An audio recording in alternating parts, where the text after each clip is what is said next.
Movie की शुरुआत में न्यूयॉर्क सिटी को दिखाया जाता है, जो दिखने में बहुत ही अद्भुत और सुंदर है। वहाँ के लोग मस्त में खुशी और मजे से अपनी जिंदगी जी रहे होते हैं। एक दिन टीवी में न्यूज चल रही होती है, जिसमें डॉक्टर एलिस एक इंटरव्यू दे रही होती है। वो कहती है, हमने एक नए वायरस की खोज की है, जिससे इंसान के शरीर में इंजेक्ट करने से कैंसर को ट्रीट किया जा सकता है। और हमने जिस वायरस को फाइंड किया है, उसे इंसान के शरीर में इंजेक्ट करने से आगे किसी भी तरीके की प्रॉब्लम नहीं होगी, और अगर पहले से कोई प्रॉब्लम है तो उससे भी ये वायरस निकाल देगा। कैंसर एक जानलेवा बीमारी है और इसके इलाज को ढूंढने के कारण एलिस को सभी टीवी चैनल्स कवर कर रहे होते हैं। फिर कट करके 3 साल बाद उस सिटी को दिखाते हैं, जो एक पुरानी किताब जैसी धूल मिट्टी से भरी हुई है और बहुत ही बुरी कंडीशन में नजर आती है। सिटी में कोई शोर शराबा ना होकर चारों ओर खामोशी है। पंछियां यहाँ वहाँ बिल्डिंग के बीच उधर खेल रहे होते हैं। शॉपिंग कॉम्प्लेक्स के आसपास पेड़ उगे हुए हैं और वो पूरी सिटी एक जंगल जैसी दिख रही है। वहाँ की रोड्स पर घास फूस जम गए हैं। उस सिटी में ऐसा क्या हुआ था, ये हम सोचने लगते हैं कि हमारा हीरो रोबोट को दिखाते हैं, जो एक बंदूक के साथ अपनी कार चला रहा होता है, और उसका प्यारा पेट डॉग सैम भी उसके बाजू वाली सीट पर बैठा होता है। रॉबर्ट सैम के पास वाली विंडो को खोल देता है और सैम विंडो के बाहर देखकर मस्त एंजॉय कर रहा होता है। अब कार के चलते रोड पर बैठे हुए पंछियां फड़फड़ करके उड़ जाते हैं और थोड़ी दूर जाने पर सैम कहीं गौर से देखने लगता है, और ये नोटिस करते ही रॉबर्ट उससे पूछता है कि तुम क्या देख रहे हो। तभी अचानक हिरन का एक झुंड कार को क्रॉस करके भागता है। तब रॉबर्ट गाड़ी तुरंत रिवर्स में लेकर उन हिरनों को तेजी से फॉलो करने लगता है और उन्हें कई बार शूट करने की कोशिश करता है, लेकिन हिरन बड़ी तेजी से दौड़ रहे होते हैं और वो उन्हें शूट नहीं कर पाता।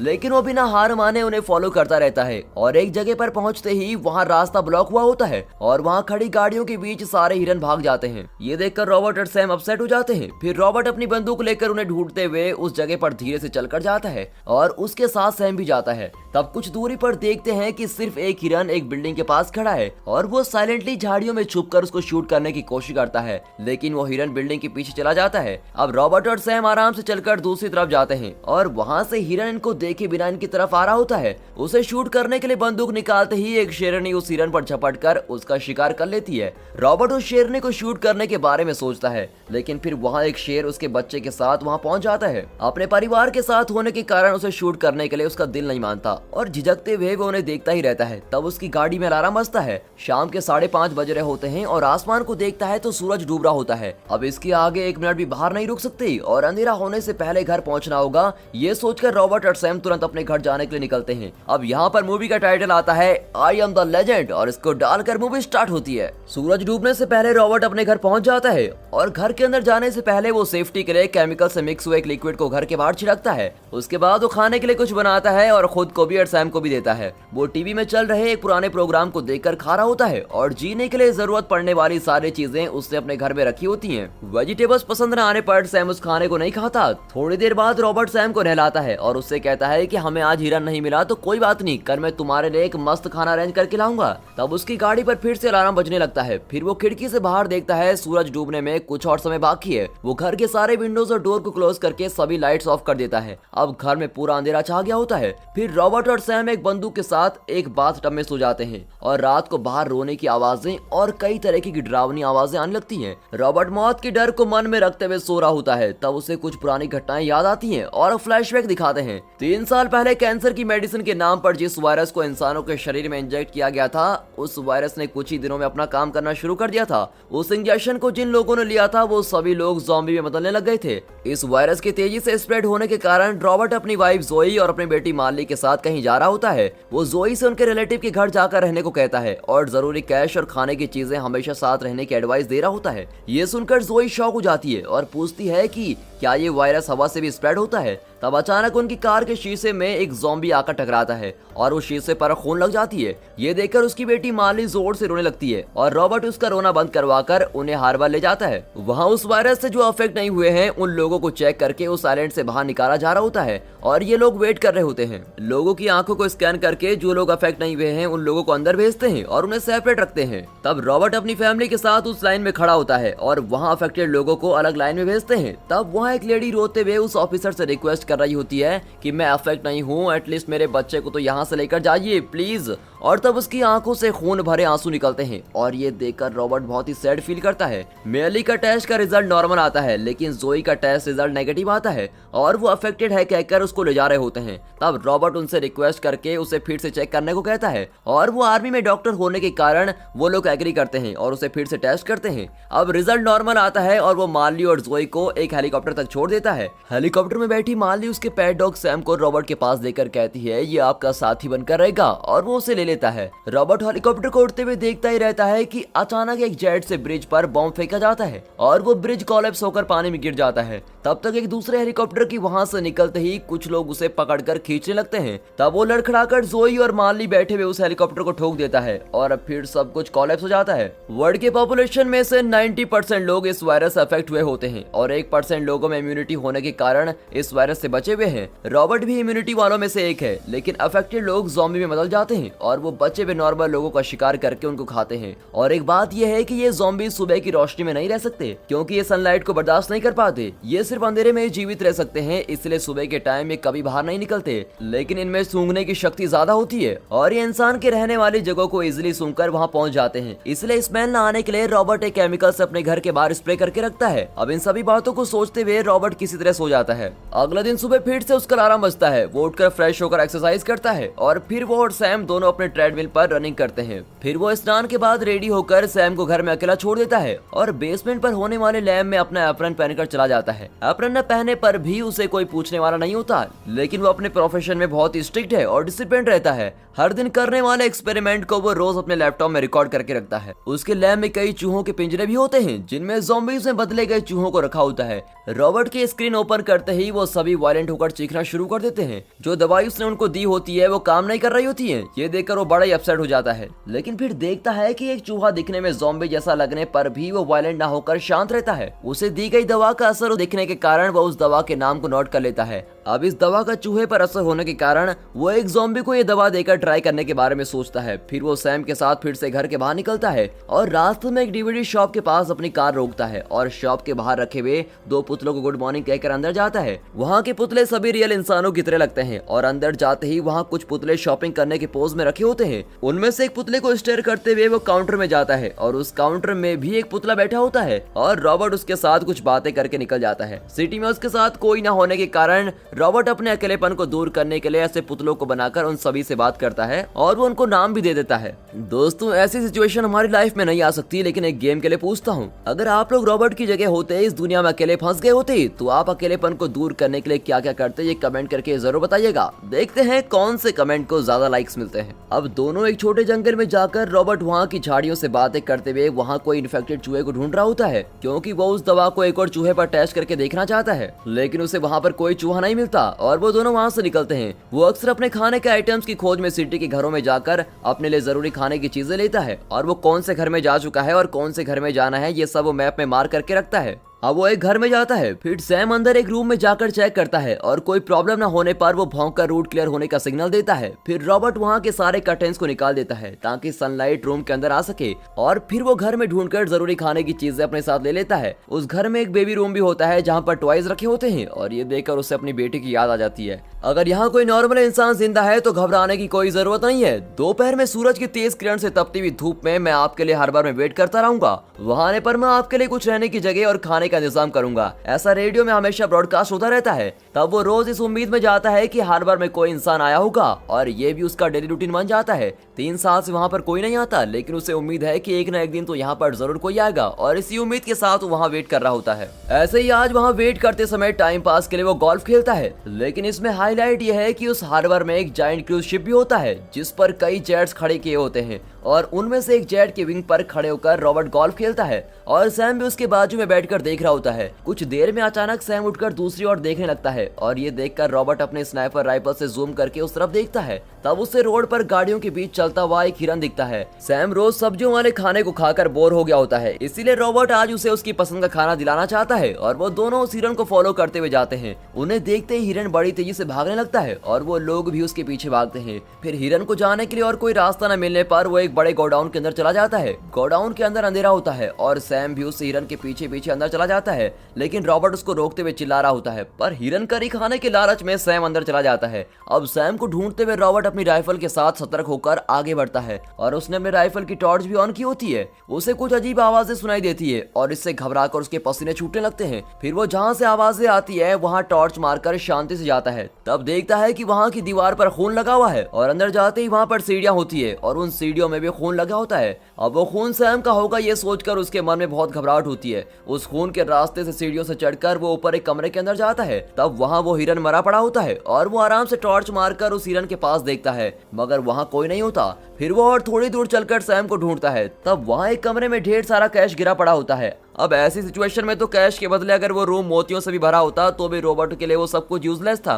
वो टॉर्च घुमाकर देखता है, तब वहाँ अंधेरे में बहुत सारे ज़ॉम्बीज झुंड में आकर खड़े हो जाते हैं और वो तुरंत अपनी टॉर्च बंद कर देता है। उनके देखने से पहले ही वहाँ से निकलना होगा, ये सोचकर वो आराम से एक एक कदम रखकर पीछे चलने लगता है। फिर वहाँ से बाहर आकर वो दूसरे रूम में ढूंढते समय सैम एक टेबल के नीचे छिपकर बैठा हुआ होता है। वो उसे आराम से बुलाकर वहाँ से निकलने के लिए कहता है, लेकिन सैम उसकी बातों को टालकर कहीं और देखकर और भी घबराकर अंदर चला जाता है। अब उसके पीछे कोई खतरा है समझकर रॉबर्ट उसकी टॉर्च घुमाता है। तब एक ज़ॉम्बी उसको देखकर तेजी से उसके पास कूदता है। रॉबर्ट से शूट करता है लेकिन वो मरता नहीं। रॉबर्ट और सैम दोनों तेजी से भागने लगते हैं और ज़ॉम्बी भी उनको फॉलो करता है। सैम भागकर बाहर निकलता है लेकिन रॉबर्ट को एक ज़ॉम्बी उसकी गर्दन पकड़कर अटैक करता है और अगले ही सेकंड में रॉबर्ट ज़ॉम्बी के साथ विंडो के बाहर कूद जाता है और बाहर निकलते ही उस पर सनलाइट गिरती है और ज़ॉम्बी लड़खड़ाकर रॉबर्ट को छोड़ देता है और वो धूप में तड़पते हुए मर भी जाता है। ये देखकर रॉबर्ट के दिमाग में एक आइडिया आता है। वो गोडाउन के बाहर एक ट्रैप सेट करता है और उसके एक एंड को गोडाउन के ड्रेस पर रखकर दूसरे एंड को एक ट्रक से बांध देता है। सब सही तरीके से सेट होने के कारण वो सैम को गाड़ी में रुकने को ही बोलता है। फिर वो अपना खून एक इंजेक्शन से निकालकर एक टेस्ट ट्यूब में भरता है और उसे लेकर गोडाउन के अंदर सेट किए गए ट्रैप में रखकर टेस्ट ट्यूब को तोड़ देता है।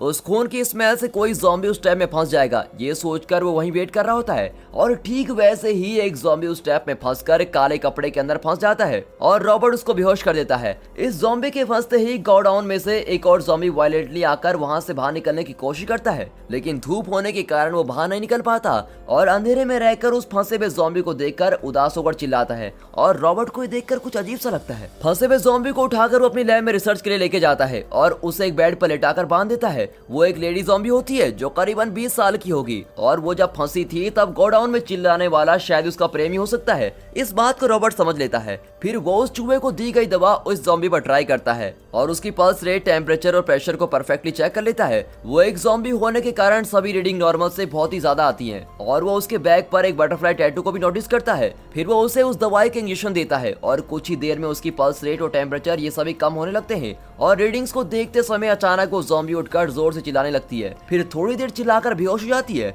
अब पल्स रेट 0 हो जाती है और उसकी दवा काम नहीं करने पर रोबोट बहुत ही अपसेट हो जाता है। फिर वो उसे दूसरी दवाई देकर फिर उसे एक ज़ॉम्बी में बदल देता है और वो ज़ॉम्बी में बदल कर सो रही होती है। फिर वो उसे लैब में एक शीशे के अंदर बंद कर देता है। अब उसे लगता है कि ये दवाई भी काम नहीं कर रही है, इसलिए वो अपसेट हो जाता है। अब अगले दिन वो घर से बाहर निकलता है और रोज की तरह वो हार्बर में किसी के आने का इंतजार कर रहा होता है, पर वहाँ कोई नहीं आता। थोड़ी देर वेट करके जब वो घर जा रहा होता है तो वो डीवीडी शॉप के बाहर रखे हुए पुतले को दूसरी जगह देखकर बड़ा ही शॉक हो जाता है। अब उसे कुछ समझ में नहीं आता कि वो पुतला वहाँ कैसे आया और वो चिल्लाकर पूछता है कि ये सब किसने किया और चिल्लाते हुए वो उस पुतले को शूट करता है। वो टूटकर गिर जाने पर रॉबर्ट उदास हो जाता है और वो उसके पास जाकर पैर रखता है। तभी वहाँ पास में खड़ी भी कार मूव होने लगती है और वहाँ से हटने के पहले ही उसका पैर उस ट्रैप में फंसकर वो उल्टा लटकने लगता है। रॉबर्ट ने पहले जिस तरीके से उस लेडी ज़ॉम्बी को ट्रैप में फंसाया था, ठीक उसी तरह अब वो भी एक ट्रैप में फंस गया है और वो बेहोश हो जाता है। फिर शाम होते ही सूरज डूबने लगता है। रॉबर्ट के सर पर चोट आने से उसके सर से खून निकलता है और सैम उसके चारों ओर चक्कर लगाकर उसे बचा न पाने पर भौंकता रहता है। शाम के 5:30 बजते हैं। उसकी गाड़ी में अलार्म बजने लगता है और रॉबर्ट अपनी आंखें खोलकर देखता है कि अंधेरा होना शुरू हो गया है। वो जल्दबाजी में अपने पॉकेट से एक नाइफ निकालता है और उस रस्सी को काट देता है। कहते हैं इंसान का वक्त जब बुरा होता है तो उस पर मुसीबतों का पहाड़ टूट पड़ता है और ठीक उसी तरह रोबोट को एक के बाद एक मुसीबतों का सामना करना पड़ रहा है। रस्सी काट कर नीचे गिरने पर उसके हाथ पर जो चाकू होता है उससे उसके पांव पर चोट लग जाती है और अंधेरा हो रहा होता है और रॉबर्ट किसी तरह धीरे धीरे मूव होकर अपनी कार के पास जाने की कोशिश करता है। तब सैम एक अंधेरे से भरी जगह को देखकर भौंकने लगता है। रॉबर्ट वहाँ देखता है कि उस अंधेरे में वो लबड़ ज़ॉम्बी ढेर सारे ज़ॉम्बी में बदले कुत्तों को भगाकर रॉबर्ट के पास भेजता है और वो सभी कुत्ते रॉबर्ट को काटने आते हैं, लेकिन सूरज की किरण अभी भी उस रोड पर पड़ती है और वो कुत्ते इससे आगे नहीं बढ़ पाते और वो जोर जोर से भौंक रहे होते हैं। फिर सूरज की पूरी तरह डूबने से वो किनारे वहां से निकल जाते हैं और फिर वो कुत्ते बड़ी तेजी से रॉबर्ट और सैम के पास भागकर उन्हें काटने की कोशिश करते हैं। रॉबर्ट उन्हें शूट करने की कोशिश करता है, लेकिन तब तक एक कुत्ता सैम को काट लेता है और दूसरा कुत्ता जब रॉबर्ट को काटने के लिए उसके एकदम पास आता है तब सैम तुरंत उसको बचाकर खुद घायल हो जाता है। फिर वो सभी कुत्तों को शूट करके मार डालता है और उस लवर्ड ज़ॉम्बी के आने से पहले ही वो सैम को उठाकर अपनी कार में बैठकर अपने घर चला जाता है। फिर वो सैम को अपनी लैब में ले जाकर किसी दवा का इंजेक्शन देता है और वो एकदम बच्चे की तरह उसे अपनी गोद में लेकर वहां बैठ जाता है। फिर वो उसके लिए गाना गा रहा होता है और थोड़ी देर सैम में भी ज़ॉम्बी में बदलने के लक्षण दिखाई देते हैं। उसके बाल झड़ने लगते हैं और उसकी आंखें भी बदलने लगती है। रॉबर्ट उदास होकर देख रहा होता है, तब अचानक वो एक ज़ॉम्बी में बदलकर उसको काटने आता है। तब रॉबर्ट उसका गला दबाकर उसको मार डालता है। ये बहुत ही सेंटिमेंटल और टचिंग सीन है, क्योंकि इतने दिनों तक उसका साथी बनकर रहने वाला वो अकेला जीव था और अब वो भी नहीं रहा। रॉबर्ट बहुत ही ज्यादा अपसेट हो जाता है। अगले दिन सुबह वो उसकी डेड बॉडी को दफनाता है और उदास होकर वो उस डीवीडी शॉप में जाता है। वहाँ एक पुतले के साथ वो इमोशनल होकर बातें करता है और वो बहुत ही अकेला महसूस करता है। वो बेचारा उस पुतले से जवाब देने के लिए रिक्वेस्ट करता रहता है। रॉबर्ट के साथ अब कोई न रहने पर वो घर नहीं जाना चाहता और अब बहुत ही अंधेरा हो चुका होता है। अपसेट होकर कार चलाते समय रास्ते में ढेर सारे ज़ॉम्बी आते हैं और जितनी हो सके उतने ज़ॉम्बी को वो कार से ठोकर मार डालता है और वहाँ जबरदस्त हमला होता है और उस लड़ाई में उसकी कार डैमेज हो जाती है। ज़ॉम्बी अब उसे अटैक करने आ रहे होते हैं, लेकिन उसकी कार स्टार्ट नहीं होती और सारे ज़ॉम्बी आकर कार पर झपटते हैं और वो पलट जाती है। तब वो लवर्ड ज़ॉम्बी उसके पास धीरे से आकर उसे काटने ही वाला होता है कि अचानक वहाँ तेज रोशनी आती है और वो उसको देखकर भाग जाते हैं। फिर बेहोशी में रॉबर्ट को कुछ बातें समझ में आती हैं कि कोई लड़की उसको बचाकर ले जा रही है और वो अपना एड्रेस बताता है और सीढ़ियों पर केमिकल स्प्रे करना है और ऐसी कुछ बातें वो गुनगुना रहा होता है। लेकिन बेहोशी में बताने के कारण हमारी हीरोइन अना को कुछ समझ नहीं आता। अगले दिन वो अपनी आंखें खोलता है, तब अपने घर के सोफे में सो रहा होता है। टीवी में कार्टून चल रहा होता है और उसके पैर पर नाइफ से लगे घाव पर स्टिचेस को नोट करता है। तब किचन से कुछ आवाजें आती है और वो धीरे से एक बंदूक निकालकर किचन की तरफ जाता है। वहाँ डाइनिंग टेबल पर एक लड़का बैठा हुआ होता है जिसका नाम एथन है और अना खाना पका रही होती है और वो उन्हें शॉक होकर देखते हुए आता है। उसके हाथ में बंदूक देखकर वो दोनों भी शॉक हो जाते हैं। वो बंदूक को साइड में रखकर उससे पूछता है कि तुम कौन हो। अना उसे गरम गरम खाना परोसकर खाने को कहती है और बहुत दिनों के बाद अच्छे खाने को देखकर वो भी खाने लगता है। तब अना जवाब देती है कि रेडियो से आए उस मैसेज को सुनकर हम भी हार्बर में आए थे, लेकिन कल तुम वहाँ नहीं आए। फुल डे वेट करने के बाद तुम वहाँ आए और तब वो ज़ॉम्बी तुम्हें अटैक कर रहा था। तुम्हें मैं ही बचाकर यहाँ लाई हूँ। हम पहाड़ में होने वाले एक जगह पर जाने का प्लान बना रहे थे और उसी समय तुम्हारा मैसेज सुनकर तुम्हें भी साथ लेकर चलने के लिए हम यहाँ आ गए हैं। और कहती है उस पहाड़ पर लोग सेफली जी रहे हैं। ये सुनकर रॉबर्ट गुस्से में कहता है कि ऐसी कोई सेफ जगह नहीं है। फिर वो उसे एक्सप्लेन करती है कि पहाड़ी इलाकों में ठंड ज्यादा होने के कारण ज़ॉम्बी वहाँ सर्वाइव नहीं कर सकते और इसीलिए वहाँ के लोग सेफली रह सकते हैं। और ये सब सुनकर रॉबर्ट गुस्से में अपनी थाली को फेंक देता है और वो दोनों शॉक होकर उसको देखने लगते हैं। फिर वो अपने गुस्से को रियलाइज करता है और कहता है मैं थोड़ी देर में आता हूँ और वहाँ से ऊपर वाले कमरे में चला जाता है।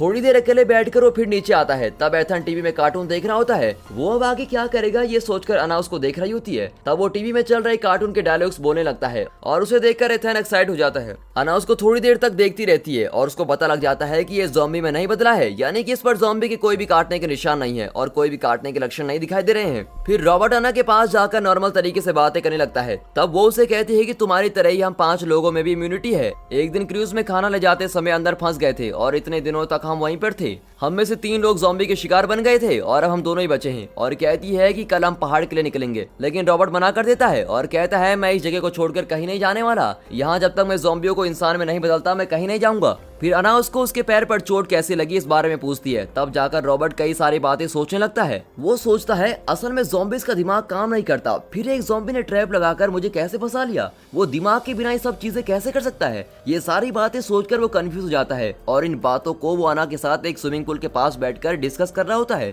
तब एथन पानी में खेलते हुए कहता है ये पानी बहुत ही ज्यादा ठंडा है। तब रॉबर्ट के दिमाग में एक आइडिया आता है। वो तुरंत अपने घर जाकर उसके लैब में रखे हुए ज़ॉम्बी के चारों ओर आइस से भर देता है। तब अना उसे कॉफी देने के लिए लैब में जाती है और उस ज़ॉम्बी को देखते ही वो शॉक होकर कहती है कि मैंने अब तक इस ज़ॉम्बी को इतने करीब से नहीं देखा और वो आइस रखने का कारण पूछती है। तब रॉबर्ट कहता है कि आइस रखने पर उसका ज़ॉम्बी वाला कैरेक्टर खत्म हो जाएगा और ऐसे समय पर इंजेक्शन देने से वो दवा असर करने के चांसेस हैं। फिर वो दोनों ऊपर जाकर ढेर सारी बातें करने लगते हैं। रॉबर्ट उसे अपने फेवरेट सिंगर के बारे में बताता है और बताता है कि कैसे उसकी याद में उसने अपनी बेटी को म्यूजिशियन का नाम दिया था। वो म्यूजिशियन अपनी म्यूजिक के जरिए अच्छे मैसेज को लोगों तक पहुंचाना चाहता था और एक दिन उसे अपोज करने वाले लोगों ने उसको शूट कर दिया, लेकिन फिर भी उस म्यूजिशियन ने कहा कि मैं अपने म्यूजिक से सभी को सच्चा रास्ता दिखाऊंगा। अब रॉबर्ट कहता है कि मैं भी अब ऐसी सिचुएशन में हूँ और यहाँ के लोगों को बचा कर ही रहूंगा। ये सुनकर अना काफी इंप्रेस हो जाती है और फिर से अंधेरा होने लगता है और रॉबर्ट घर के दरवाजे और खिड़कियों को बंद कर रहा होता है। एना फिर से उसे पहाड़ पर जाने की बात करती है। वो उसे उसके साथ चलने को कहती है, लेकिन रॉबर्ट उसको मना कर देता है। फिर वो कहती है कि तुम 3 साल से उस हार्बर में वेट कर रहे थे, लेकिन कल ही क्यों मेरा वहां आना हुआ और कल ही क्यों तुम्हारा उन ज़ॉम्बीज़ के साथ झगड़ा हुआ और मैंने तुम्हें उनसे क्यों बचाया। जरा इन सब के बारे में सोचो। हमारा पहाड़ पर जाना ही भगवान की भी इच्छा है। लेकिन इतना कुछ समझाने के बाद भी वो उसको स्ट्रांगली अपोज करता है। वो कहता है इस वायरस से 99% लोग अफेक्ट हुए हैं और वो सभी लोग ज़ॉम्बी बनकर तुम्हारी और मेरी तरह इम्यूनिटी से बचे हुए लोगों को खत्म करना चाहते हैं। क्या ये सभी भगवान की इच्छा है? अना के पास इस सवाल का जवाब नहीं होता। तब अचानक बाहर से कुछ अजीब आवाजें आती है। वो अना से लाइट ऑफ करने को बोलता है और विंडो से बाहर देखता है। इसके घर का पता लगाकर वहाँ से ज़ॉम्बीज़ इसको अटैक करने आ रहे होते हैं। रॉबर्ट ने पहले ही घर के बाहर कुछ सेफ्टी अरेंजमेंट की होती है और वो सबसे पहले घर के बाहर की सारी लाइट्स ऑन कर देता है, लेकिन ज़ॉम्बीज़ उन लाइट को तोड़कर अंदर भाग आते हैं। फिर वो अपनी कार में सेट किए गए बॉम्ब को रिमोट से ऑन करता है और ब्लास्ट कर देता है। उससे कई सारे ज़ॉम्बीज़ जलकर राख हो जाते हैं, लेकिन उससे उसका घर भी थोड़ा डैमेज हो जाता है। फिर वो अना को ढूंढकर ऊपर जाता है, लेकिन वो वहां नहीं होती और वो कहाँ गई होगी ये सोचते समय अचानक एक ज़ॉम्बी उस पर झपटकर उसको अटैक करने की कोशिश करता है। तब रॉबर्ट उस पर एक स्क्रू ड्राइवर घुसाकर उसको मार डालता है, लेकिन वो ज़ॉम्बी मरता नहीं बल्कि वो रॉबर्ट को उठाकर फेंकता है और वो उधर पास वाले सीढ़ियों से लुढ़क कर नीचे गिर जाता है। फिर वो वहां से अपनी बंदूक लेकर उसको शूट करने लगता है और ज़ॉम्बी इससे डरकर भाग जाता है। रॉबर्ट भी उसको शूट करते हुए उसके पीछे भागता है और वो विंडो से कूदकर बाहर चला जाता है और फिर उसकी गन में बुलेट्स भी खत्म हो जाती हैं। फिर वो अना को ढूंढते हुए दूसरे रूम में जाता है। तब वहां अना और एथन एक टेबल के नीचे छिपकर बैठे हुए होते हैं। एक ज़ॉम्बी को सीलिंग तोड़कर अंदर आते हुए देखकर वो तीनों कोई शोर किए बिना वहां छिपे होते हैं। तब एथन हल्की आवाज करता है और ज़ॉम्बी उन्हें देखकर उस रूम में आता है। तब जल्दी रॉबर्ट उस टेबल में रखी बंदूक लेकर उसको शूट कर डालता है। तब बाहर कुछ आवाजें आती है और वो खिड़की से बाहर देखता है। वहाँ लवर ज़ॉम्बी कई सारे ज़ॉम्बीज को साथ लेकर आया होता है और उसके ऑर्डर देते ही सारे ज़ॉम्बीज घर की तरफ भागकर आते हैं। ये देखकर तीनों लोग नीचे लैब में चले जाते हैं और वहाँ उस शीशे वाले रूम में जाकर छिप जाते हैं। तब वो लोग उस लेडी ज़ॉम्बी को नोटिस करते हैं। वो धीरे धीरे रिकवर हो रही होती है और रॉबर्ट ये सोचकर खुश होता है कि उसकी दवा काम कर रही है। तब सभी ज़ॉम्बी वहाँ पहुँच जाते हैं और लवर ज़ॉम्बी उस रूम के शीशे को तोड़ने की कोशिश करने लगता है। रॉबर्ट उससे चिल्लाकर कह रहा होता है कि इन सब के लिए मैंने दवा खोज रखी है और तुम सबको मैं क्योर करूंगा, लेकिन वो सब लैब में तोड़फोड़ करने लगते हैं। फिर बाकी ज़ॉम्बीज को कंट्रोल करके सिर्फ लवर ज़ॉम्बी आगे आकर उस शीशे को पटक देता है और तोड़ने की कोशिश करता है। कुछ देर के बाद उस शीशे में ग्रे वे क्रैक्स एक बटरफ्लाई की शेप में नजर आता है। तब रॉबर्ट उस लेडी ज़ॉम्बी की बटरफ्लाई टैटू को नोटिस करता है। अब मुझे अपनी जान को देकर इस वैक्सीन और अना को बचाना होगा। ये सोचकर वो उस लेडी ज़ॉम्बी का ब्लड सैंपल अना को देकर उसे वहां से एस्केप होने को कहता है। फिर अना के जाने के बाद वो एक बॉम्ब निकालकर उस ज़ॉम्बी के पास आते ही उसे वहीं पर ब्लास्ट कर देता है और उसके साथ वो भी जान गंवा देता है। अगले सीन में देखते हैं कि अना उस पहाड़ में जाकर वहाँ के लोगों को ढूंढकर उन्हें वो वैक्सीन दे देती है।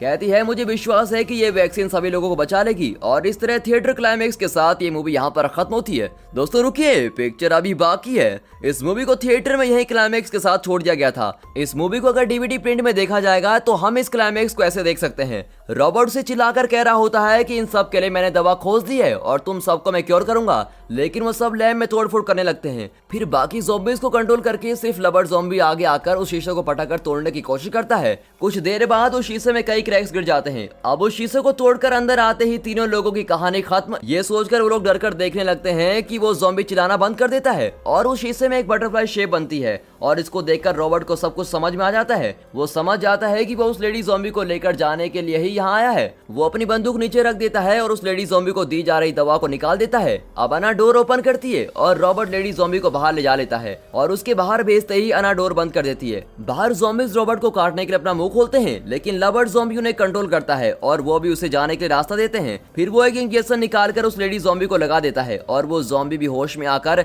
लवर ज़ॉम्बी को देखती है। फिर दोनों को खुशी से हक करते हुए देखते ही रॉबर्ट उनके बीच के प्यार को समझ लेता है। फिर लवर ज़ॉम्बी उस लेडी ज़ॉम्बी को उठाकर रॉबर्ट को देखता है और वहाँ लगाए हुए फोटोज को देखता है। ऐसा लगता है कि ज़ॉम्बी रॉबर्ट से ये कहना चाहता है कि हमारी ऐसी कंडीशन होने की वजह सिर्फ आप लोग हैं और आप लोगों की बनाई भी दवा है। अफेक्टेड होकर हम भी किसी तरह अपनी जिंदगी जी रहे हैं और हमें ऐसे ही जीने दो, वरना तुम्हारी खैर नहीं। इसलिए रॉबर्ट को वार्निंग देते हुए उसे देखकर जोर से चिल्लाता है। फिर रॉबर्ट उसकी फीलिंग को समझकर उसे सॉरी कहता है। अब वो उसे मार देंगे सोचकर रॉबर्ट अपनी आंखें बंद करके खड़ा रहता है, लेकिन कुछ देर बाद उनकी आवाजें पूरी तरह से बंद हो जाती है। तब रॉबर्ट अपनी आंखें खोलकर देखता है कि वहाँ कोई भी ज़ॉम्बी नहीं है और तब जाकर रॉबर्ट की जान में जान आती है। वो अपनी रिसर्च को छोड़कर अगले दिन सुबह होते ही वो तीनों अना की कहीं भी पहाड़ी जगह पर जा रहे होते हैं और जाते समय अना अपनी वॉइस में अगर यहाँ कोई नॉर्मल इंसान जिंदा है तो घबराने की कोई जरूरत नहीं, आप अकेले नहीं है, आपके लिए रहने की जगह और खाने का इंतजाम है, हम करेंगे और डरने की कोई जरूरत नहीं है, ऐसे विश्वास के साथ कहते हुए सुनाई देती है। और इस डीवीडी क्लाइमेक्स के साथ ये मूवी यहाँ पर खत्म होती है। मूवी के दोनों क्लाइमेक्स में से कौन सा क्लाइमेक्स आपको ज्यादा पसंद आया, कमेंट करके अपनी राय जरूर दें और ऐसे ही बढ़िया ज़ॉम्बीज़ मूवीज देखने के लिए स्क्रीन पर देख रहे वीडियोस को जरूर देखिए। And finally thanks for watching.